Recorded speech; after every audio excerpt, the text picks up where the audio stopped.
Hello viewers, I have been using iPad 11th generation on iPadOS 26.4.2 for about 3 days. Now in this video I will talk about the battery backup that I am getting on this update.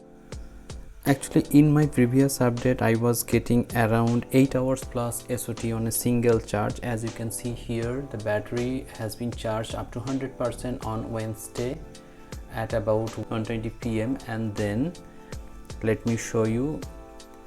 On Wednesday I got around 3 hours and 21 minutes, but you have to deduct around 1 hour, so I got around 2 hours and 21 minutes, and then today I got around 3 hours and 13 minutes, and you can see 32% battery is left. So I am getting around 7 hours plus SOT on a single charge, but I was getting 8 hours plus on a single charge in the previous update. So the battery backup has decreased a little bit, I would say,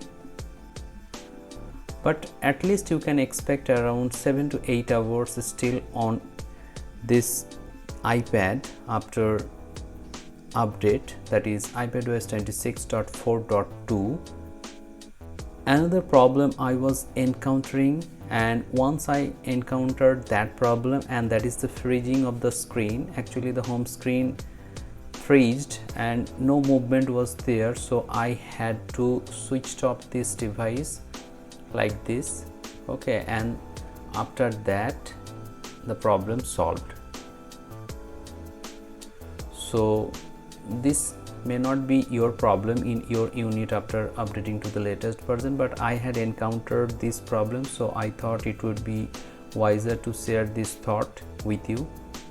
Apart from that, there is no problem in editing also. I felt no problem actually, and other multitasking is also very smooth in this iPadOS 26.4, and there is no heating issue, but while editing little bit of warmness you can feel towards the back, so that is normal, I would say.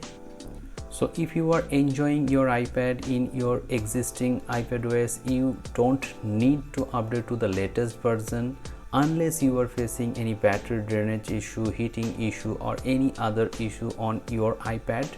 So I think this iPadOS 26.4.2 is not so stable because battery drainage is maximum in this update. In the next update I think they will solve this problem. So in the conclusion, I would say don't update to the latest version as of now because the battery backup is not so good on this update. Now let me share your thoughts. Have you updated to the latest version or not? And if you have already updated, you are facing these kinds of problems or not? Share your thoughts in the comment sections below. Thank you very much for watching this video. Have a great day.